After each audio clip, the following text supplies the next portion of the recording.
Welcome to Desert Bounty. I'm Perry. Like and subscribe. Help this old boy out.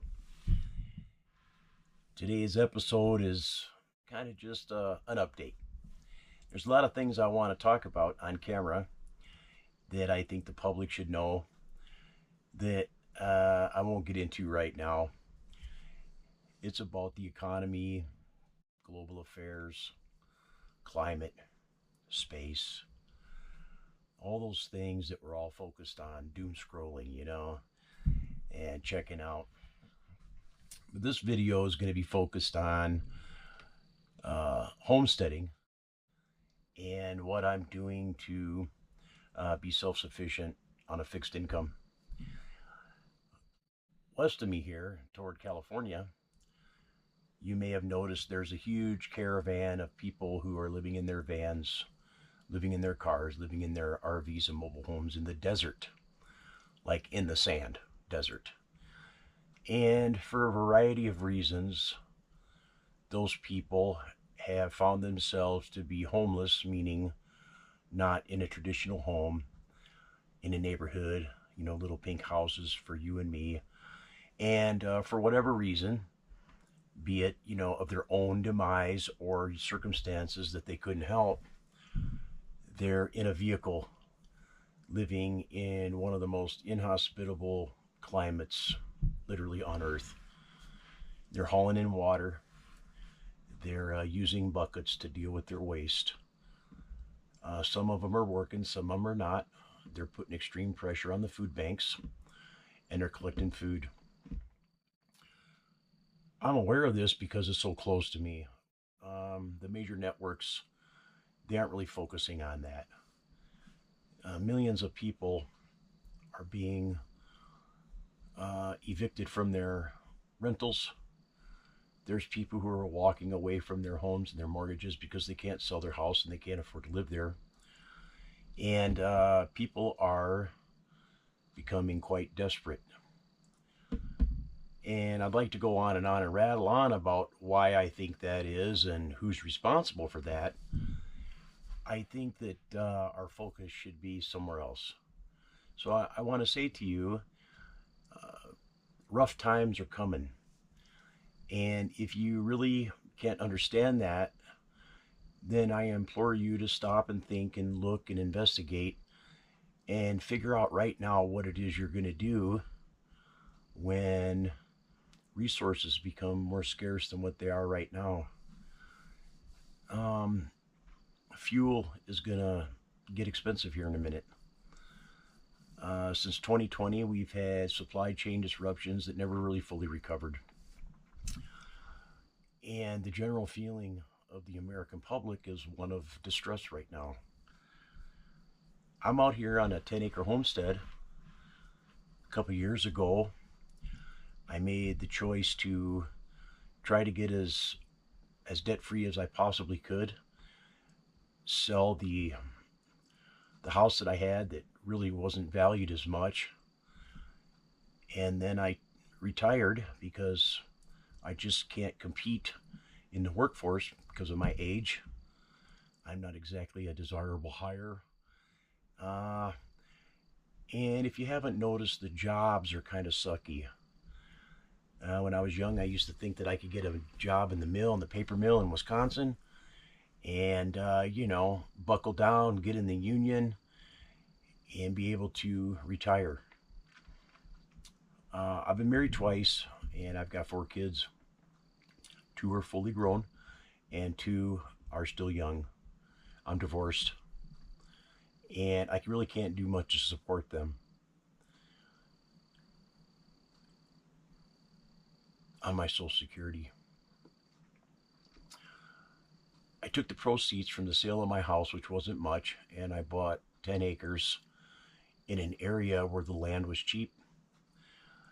And then I investigated the area and figured out what I was going to need to do to survive, okay, and to potentially thrive. My oldest son, Corey, he decided that he was going to move here with me, and I'm grateful for that. He found work. He has his own bus out here by me, and he's helping purchase some of the things that we need to be as comfortable as we possibly can. And for that, I'm grateful. Without that, things would be pretty hard for me. I also have another person out here on the homestead, Off Grid Werewolf. She was in need of a place to park for a minute, sorting some things out, and I invited her to stay here, and she's been just a tremendous help to me and has become a good friend. I'm grateful for that too. Very knowledgeable young lady. Man, she's a go-getter. Dirt girl. And she's the real deal. Her YouTube channel is A Fellow Homesteader. Go check that out. And I also want to give a shout out to Brandon at Grow Tree Organics. He's another person who's in the high desert who's making a go of it. Grow Tree Organics. Check it out. This is information that if you find yourself in a situation where you need information on how to fend for yourself, there's 3 good resources: Desert Bounty, A Fellow Homesteader, Grow Tree Organics. The information and the stuff that we put on YouTube is not really personality driven. We're not really focused on trying to create content that is going to capture you and have you focused on a personality, but basically just good information. How do I know it's good information? It's organic here. The delivery is organic, and we're actually showing you the things that we do to help ourselves. And the 3 of us really, truly hope you find value in that, okay? Excuse me.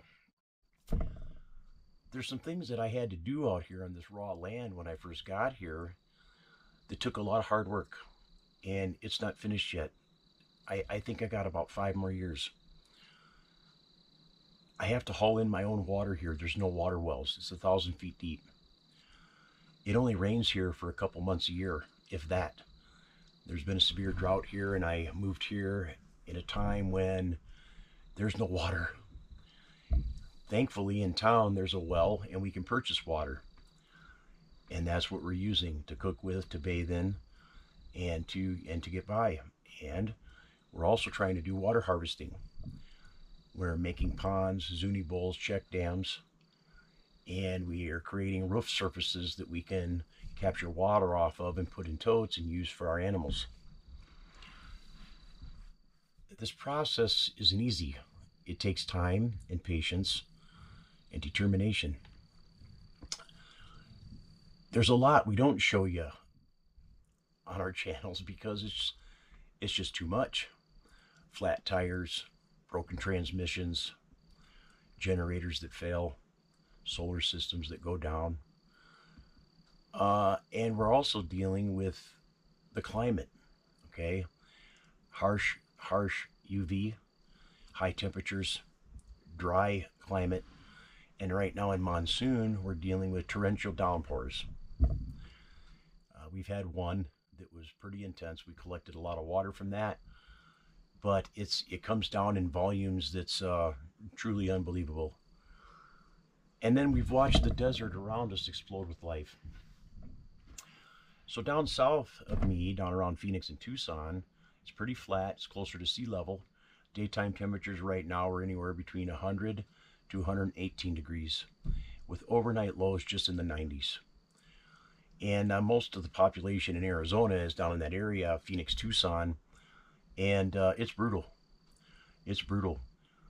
And maybe you've seen the Colorado River and the snow-capped ice melt, and the reservoirs here are nearly dry. A couple of the hydroelectric plants, they're going offline because there's no water to drive the turbines. And there's agriculture down here, the farmers, agriculture, and big business, data centers, and other big corporate conglomerates are purchasing water rights. And what that means for us is less and less and less and or limited resources. So we have to do things to fend for ourselves, like catch rain. It's not cheap.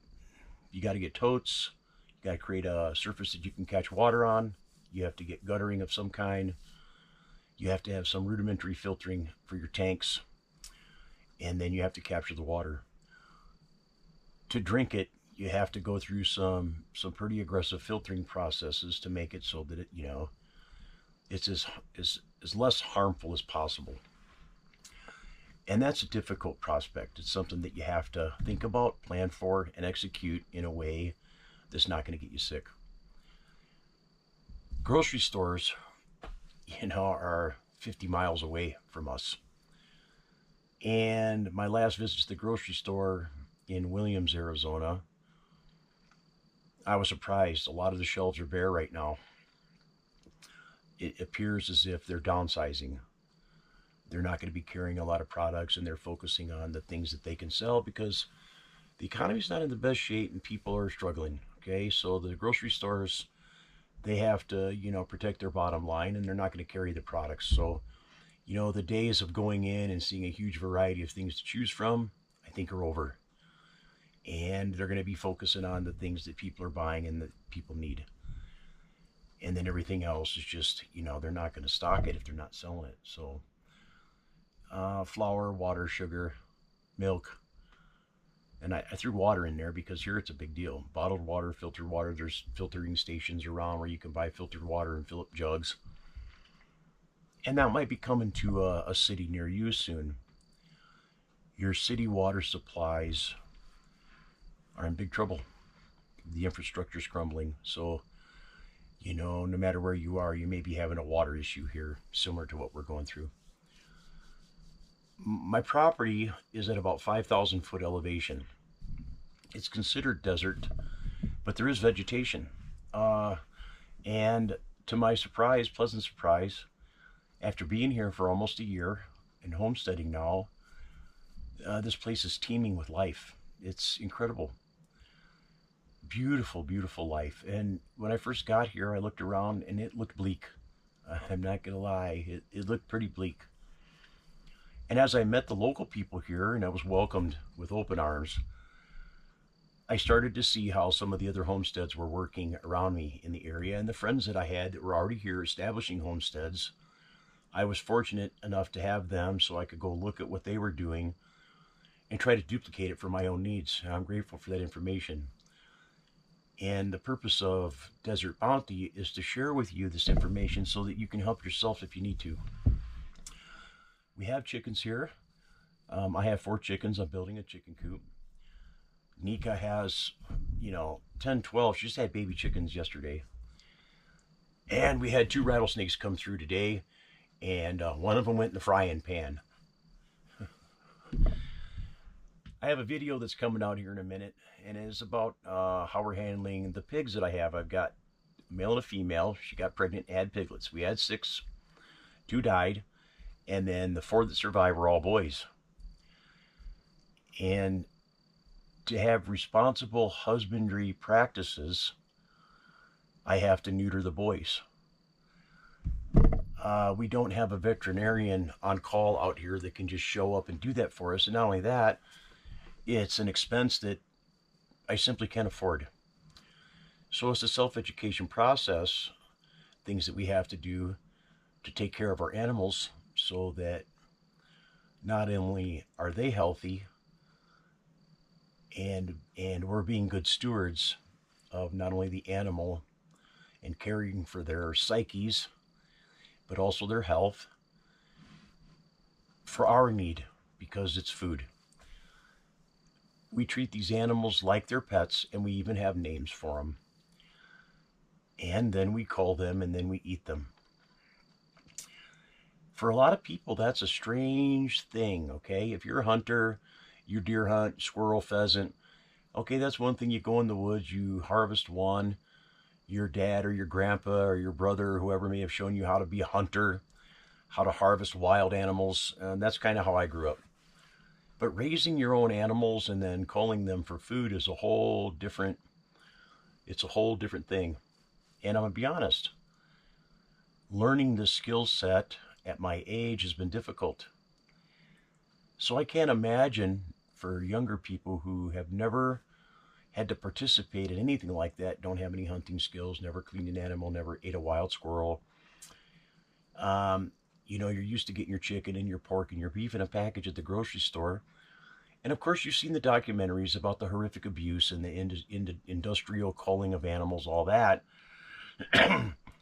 And you're getting meat that now you don't trust, and rightfully so, because of the additives, the hormones, the antibiotics, what the animal went through. Okay, all of those things. The general public is starting to really pay attention to that, but most of you have no idea how to solve that problem. When you're living remote and you have to raise animals and you don't have much money, it's a thing.